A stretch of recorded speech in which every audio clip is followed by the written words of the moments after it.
Good morning बच्चों, welcome to my channel.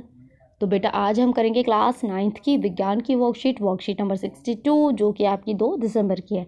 आज की वर्कशीट में हम करेंगे परमाणु की संरचना संयोजकता के बारे में पढ़ेंगे। चलिए, बोर के मॉडल के अनुसार इलेक्ट्रॉन अपने कक्षों में नाभिक के चारों ओर घूमते हैं, यानी कि ये नाभिक है और इलेक्ट्रॉन इसके आसपास घूमते हैं। ठीक है, और सबसे बाहरी कक्ष को संयोजन कक्ष, सबसे बाहरी वाला जो शेल होता है, कक्ष होता है, उसको संयोजन कक्ष कहते हैं। और इसके अंदर जो इलेक्ट्रॉन घूमते हैं उनको कहते हैं संयोजकता इलेक्ट्रॉन। ठीक है, किसी भी तत्व के परमाणु में उपस्थित इलेक्ट्रॉनों को उसके विभिन्न कक्षा में वितरण इलेक्ट्रॉनिक विन्यास वितरण कहलाता है। ठीक है, यहाँ जो विभिन्न कक्षा हैं उसमें जो इलेक्ट्रॉन होते हैं, अलग अलग इलेक्ट्रॉनों की संख्या होती है, उसको हम इलेक्ट्रॉनिक विन्यास कहते हैं। जैसे फर्स्ट में 2 होता है, फिर 8 होता है। ठीक है, जब कोई परमाणु इलेक्ट्रॉन लेता है या देता है तो वह दोनों ही स्थिति में आयन बन जाता है, यानी कि इलेक्ट्रॉन वो ले सकता है या दे सकता है, जिससे इलेक्ट्रॉनों की संख्या कम या ज़्यादा हो जाती है, लेकिन प्रोटॉनों की संख्या नहीं बदलती है। मान लीजिए 2 इलेक्ट्रॉन उसने दे दिए तो उसके तो इलेक्ट्रॉन कम हो गए ना, लेकिन प्रोटॉन वही रहेंगे। ठीक है, जैसे सोडियम है, सोडियम का इलेक्ट्रॉनिक विन्यास होता है 281। अब ये लास्ट में क्या है 1, ये क्या करेगा, इस 1 को दे देगा, क्योंकि इसके लास्ट वाला बटा जो शेल होता है, लास्ट वाला जो कक्ष होता है उसमें 8 होने चाहिए, तो ये क्या करेगा भाई, 1 को दे देगा, ताकि इसका ये जो कंप्लीट हो जाएगा ऑक्टेट, है ना। लेकिन ये एक इलेक्ट्रॉन देकर सोडियम आयन बना देता है। जो इलेक्ट्रॉन देता है उसमें प्लस साइन लगाते हैं हम नीचे ऊपर। ठीक है, जिसका इलेक्ट्रॉनिक विन्यास क्या हो जाएगा, 28 हो जाएगा, 1 हट गया।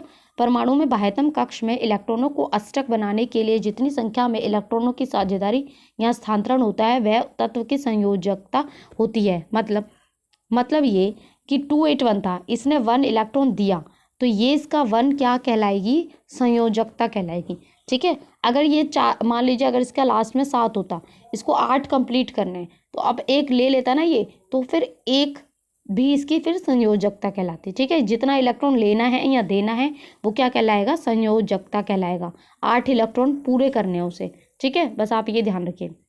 संयोजकता के बारे में पढ़ते हैं। किसी परमाणु का संयोजन कक्ष अधिकतम 8 अष्टक इलेक्ट्रॉन रख सकता है। 8 इलेक्ट्रॉन वाले बाह्यतम कक्ष को अष्टक माना जाता है। ठीक है, लास्ट वाला जो शेल है उसको अष्टक माना जाता है और 8 इलेक्ट्रॉन रख सकता है। यदि किसी परमाणु की संयोजकता कक्ष में पहले से 8 इलेक्ट्रॉन है तो उसकी संयोजकता 0 होगी।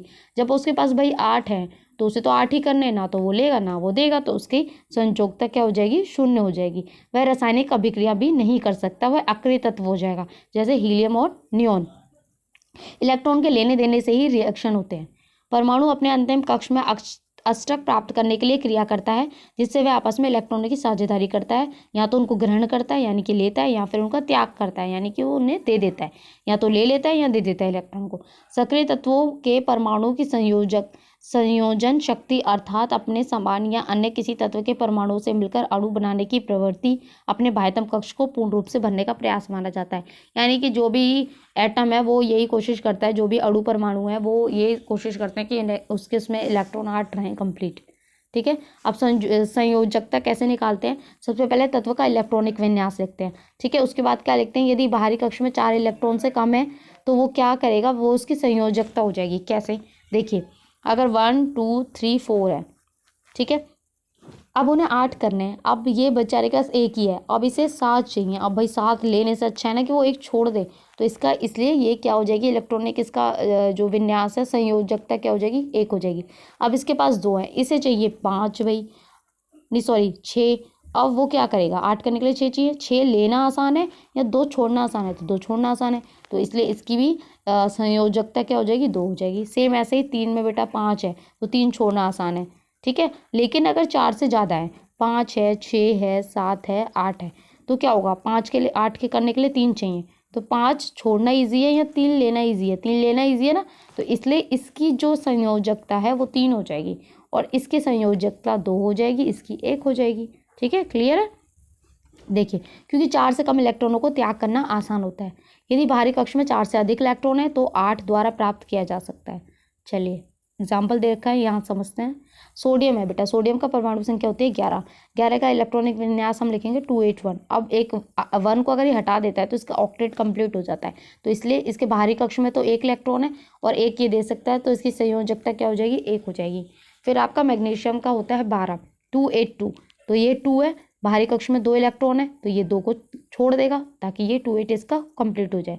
अब फ्लोरीन देखिए 27 है ना, बाहरी कक्ष में कितने इलेक्ट्रॉन है 7, लेकिन अब इसके पास 7 है, इसे 8 करने के लिए सिर्फ 1 चाहिए, तो भाई ये ले सकता है ना आराम से, तो इसकी संयोजकता क्या हो जाएगी 1। अब देखिए नियॉन 2 8, ये तो पूरा है तो इसे तो जरूरत ही नहीं है 0। कार्बन में देखिए 2 4, अब 4 है, इसे 8 करने के लिए कितने चाहिए 4, है ना, तो 4 इसकी संयोजकता हो जाएगी। चलिए क्वेश्चन देखते हैं, संयोजकता क्या होती है।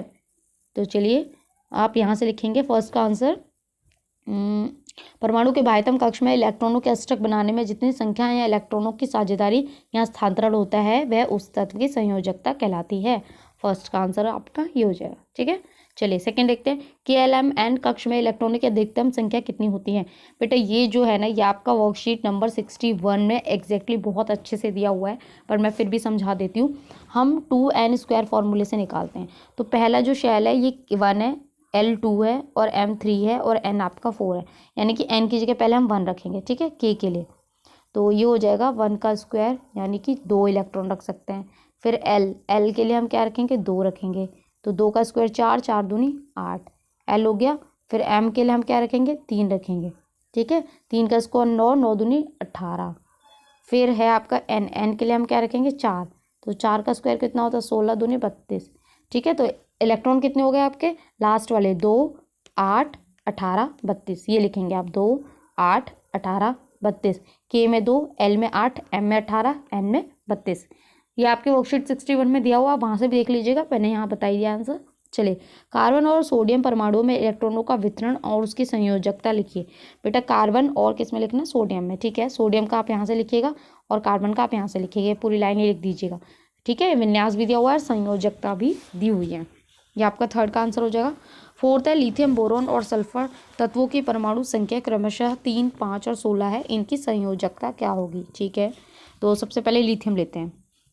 लिथियम का है 3, इसका इलेक्ट्रॉनिक विन्यास होगा 2 1।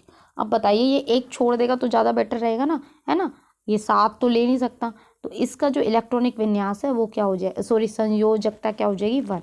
इसके बाद आपका है बोरोन, बोरोन का है 5, तो इसका होगा इलेक्ट्रॉनिक विन्यास होगा 2 3। अब बताइए 5 इलेक्ट्रॉन ले या फिर 3 इलेक्ट्रॉन छोड़ दे, तो 3 इलेक्ट्रॉन छोड़ दे, तो इसलिए इसका इलेक्ट्रॉनिक विन्यास क्या हो जाएगा 3। अभी संयोजकता हो जाएगी 3। अभी हमने पढ़ा था कि 4 बाहर वाली शेल में, बाहर वाले कक्ष में 1 2 3 4, 4 से कम इलेक्ट्रॉन होते हैं तो वही उसकी संयोजकता हो जाती है, तो इसलिए 1 है तो 1 हो गया, 3 है तो 3 हो गया। फिर है आपका सल्फर, सल्फर का कितना है 16, इसकी इलेक्ट्रॉनिक विन्यास क्या होगा 2 8 और 6। अब बेटा ये देखिए ये 4 से ज़्यादा है, यानी कि 6 है, इसे 8 करने के लिए कितने चाहिए 2, तो ये 2 ले लेगा या 6 छोड़ेगा, किस में फ़ायदा है 2 लेने में फ़ायदा है, तो इसलिए इसका संयोजकता क्या हो जाएगी 2 हो जाएगी, ठीक है। तो आपकी संयोजकता लिथियम की 1, बोरोन की 3 और सल्फर की 2 है। तो यहाँ आपकी वर्कशीट कंप्लीट होती है। आई होप आपको अच्छे से समझ में आई हो, तो प्लीज़ चैनल को लाइक करें, सब्सक्राइब करें, कमेंट करें, फ्रेंड्स के साथ शेयर ज़रूर करें। Thank you.